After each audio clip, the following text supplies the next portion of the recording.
जलन। ममता बहुत ही सीधी और प्यारी लड़की थी।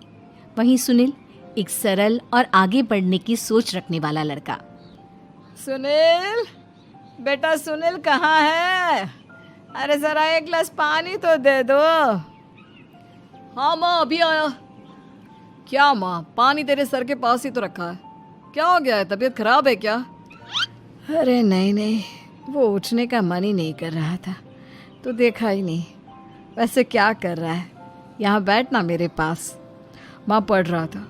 वो क्या है ना, नौकरी में तो वक्त नहीं मिलता, अब ऑफिस से घर आकर ही तो वक्त मिलता है। अच्छा अच्छा ठीक है, पढ़ ले जा बेटा। सुनील पढ़ लिख कर और आगे बढ़ना चाहता था, लेकिन माँ की तबीयत खराब देखकर सोचता है कि शादी ही कर ले। कब तक माँ का ख्याल वो अकेले रख पाएगा? तो एक दिन, माँ ये ममता है, मैंने इससे शादी कर ली है। तुम्हारी तबीयत भी ठीक नहीं रहती, तो मैंने सोचा शादी कर लेता हूँ। घर संभालने वाली और तुम्हें संभालने वाली कोई आ जाएगी तो अच्छा रहेगा। माँ अचानक से सामने बहू देखकर हैरान रह जाती है। बेटा ये क्या बात होती है? न बैंड, न बाजा, न दहेज, न शगुन, ऐसे कैसे बहू आ गई? माँ तू तो जानती है, मैं नौकरी के साथ पढ़ाई कर रहा हूँ, तो कहाँ से इतना पैसा बचा पाता कि धूमधाम से शादी करता। वैसे भी माँ, लोग तो आकर खाकर निकल जाएंगे, इसलिए बस वैसे ही। माँ जी, मैं आपका ख्याल रखूंगी। वैसे भी ये आगे की पढ़ाई कर रहे हैं, अच्छा कुछ कर गए तो सबके दिन फिर से अच्छे आ जाएंगे। सास को ममता की बात ठीक तो लगती है, लेकिन मन में कहीं ना कहीं लगता है कि कहीं बहू बेटे को लेकर फुर्र ना हो जाए और फिर तो वो रह जाएगी अकेली। बेटा देख, मेरा जो कुछ भी है वो सुनील ही है, और सुनील का भी अब इस दुनिया में मैं ही हूँ और कोई नहीं। क्या सुनील? बिल्कुल माँ, लेकिन आज से ममता भी मेरे जीवन का अहम हिस्सा है, जैसे तू है। सास को बड़ा बुरा लगता है कि उसकी सल्तनत में कोई और हिस्सेदार कैसे हो सकता है।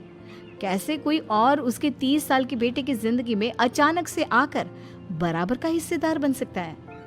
देख बहू, मैं भले थोड़ा बीमार रहती हूँ, लेकिन इसका मतलब यह नहीं कि घर की चीज़ों में मेरा कंट्रोल खत्म हो गया है।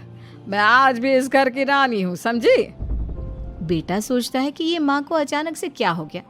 कल तक जो माँ कहती थी कि जिंदगी का कोई भरोसा नहीं, वो अचानक से जंग के मैदान की झांसी की रानी कैसे बन गई? माँ क्या हो गया है? सब ठीक है ना? अचानक कैसी बात कर रही हो? ममता का आज पहला दिन है, स्वागत करो उसका। आसपास की आंटियों को बुलाओ, नई दुल्हन की मुंह दिखाए करवाओ। खैर, सास होने का फर्ज निभाती है और बाद में एक सहेली के साथ बाहर निकल जाती है। क्यों री बताया नहीं कि बेटे का ब्याह कर रही हो? वैसे तो सारा दिन हम ही में घुसी रहती हो। अरे मुझे भी तो अभी पता चला, यूं अचानक सर पर लेकर आ गया। कहता है बहू है माँ तुम्हारी, अब इसको भी इतना ही मैं प्यार करता हूँ जितना तुझे करता हूँ। लो जी, ये क्या बात होगी? क्यों इतना प्यार करता है? अरे माँ का प्यार तो ज्यादा होता है। अब उसको तो कोई दूसरा पति मिल सकता है, लेकिन तुम ही बताओ, क्या माँ की ममता किसी और की हो सकती है? ना जी ना, बेटे को समझाओ ये बात। अरे क्या समझाऊं, मुझे तो खुद ही समझ में नहीं आ रहा कि क्या हो रहा है। जो बेटा कल तक माँ माँ करता था, अचानक से बीवी बीवी का राग आलाप रहा है। देखा, उसकी बीवी ना सुंदर और जवान है। सुंदरता के आगे तो एक से एक नहीं टिके, तो तेरा बेटा किस खेत की मूली है? सास को भी समझ में आ जाता है कि बहू की सुंदरता के आगे माँ का प्यार किसी काम का नहीं। उधर बीवी, ए जी, अम्मा जी सहेलियों को छोड़ने गई थी, अभी तक आई नहीं, हम देख आए क्या? अरे रहने दो ना, आ जाएंगी। कहाँ जाएगी, उनकी आदत है, एक बार जाती है तो पूरी पंचायत खत्म करके ही आती है। अच्छा ही है, खाना वाना खा कर गई होगी। छोड़ो ना, घूमेगी तो खाना पचेगा, नहीं तो ऐसे ही खाट पकड़ लेगी। बहू भी शांत हो जाती है। उधर सास सोचती है कि आज थोड़ा देर से ही घर जाती हूँ, जब बेटा परेशान होकर ढूंढेगा तब मजा आएगा। बीवी को खुद ही पता चल जाएगा कि माँ के आगे उसकी दाल नहीं गलेगी। लेकिन वहीं दूसरी ओर घर पर, ए जी, माँ जी अभी भी नहीं आई, हमको तो घबराहट हो रही है कि क्या करें, जाकर पता करें किसी के घर। अच्छा, कहाँ जाओगी ये भी बता दो। पहला दिन है तुम्हारा इस घर में और एक ही दिन में मोहल्ला छानोगी क्या? हाँ, तो आप भी तो नहीं जा रहे हैं ना, हमको फिक्र हो रही है। अरे यार, ये रोज का है अम्मा का, खाओ और सो जाओ। बस फिर क्या था, बेटा बहू खाना खाते हैं और कमरे में सोने चले जाते हैं। उधर जब सास को कोई देखने नहीं आता तो वो हार कर घर आ जाती है, जहाँ वो देखती है कि सारे घर की लाइट्स बंद है। सास को गुस्सा आता है, बहू, ममता बहू कहाँ हो? लेकिन सारे दिन की थकी बहू को ऐसी नींद आती है जैसे किसी ने भांग की गोली खिला दी हो। वो तो नहीं उठती। उठकर आ जाता है बेटा। अरे क्या बात है अम्मा, काहे चिल्ला रही हो? अरे सो जाओ ना, सुबह की थकी है बहू, वो सो रही है। जोर से बोलोगी तो नींद खुल जाएगी उसकी। माँ को गुस्सा आ जाता है। फिलहाल तो सो जाती है, लेकिन मन ही मन ढेर सारा जहर बहू के लिए भरा होता है। सुबह बहू चाय बना रही होती है कि सास धीरे से गैस तेज कर देती है, जिससे चाय का बर्तन जल जाता है। और जैसे ही बहू चाय का बर्तन उठाती है, उसका हाथ जल जाता है। मेरा हाथ जल गया। वो जोर जोर से चिल्लाकर इधर उधर भागती है कि सास थोड़ी देर में उसके हाथ में पानी डाल देती है। हाय रे बहू, क्या कर रही हो? पहली बार रसोई छुई हो क्या?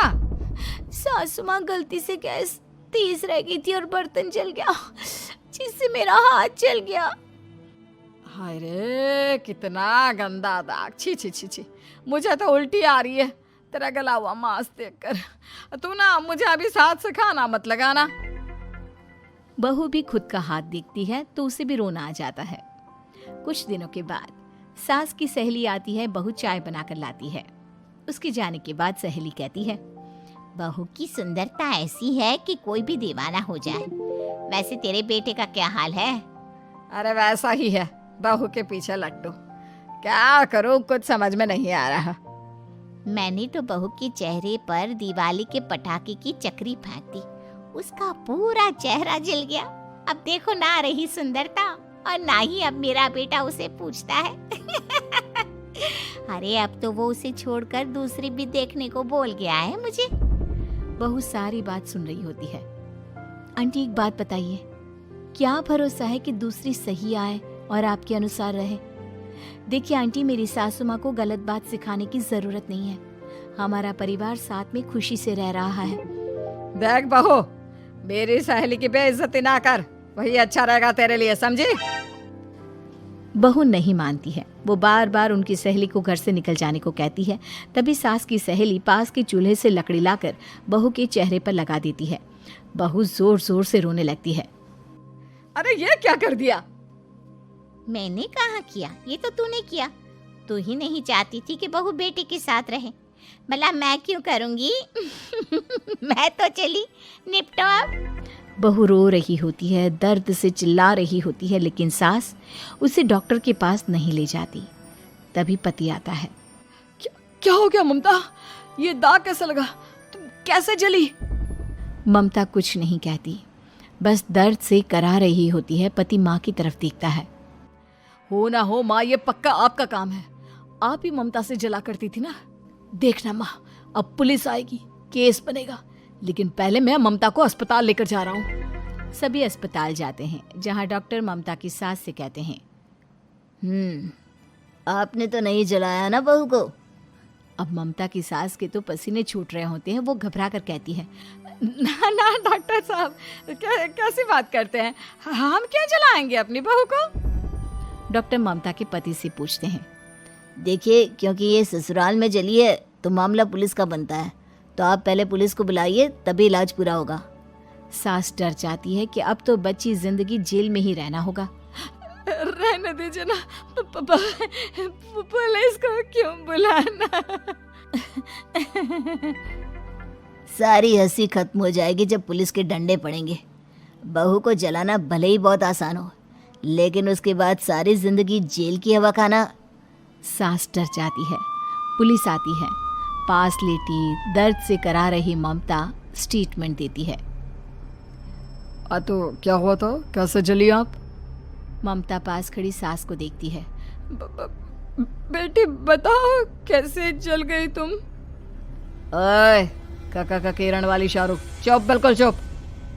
सास चुप। सभी इंतजार करते हैं कि ममता क्या बोलेगी। जी मैं खाना बना रही थी, लकड़ी उड़कर मेरे ऊपर गिर गई और मैं जल गई।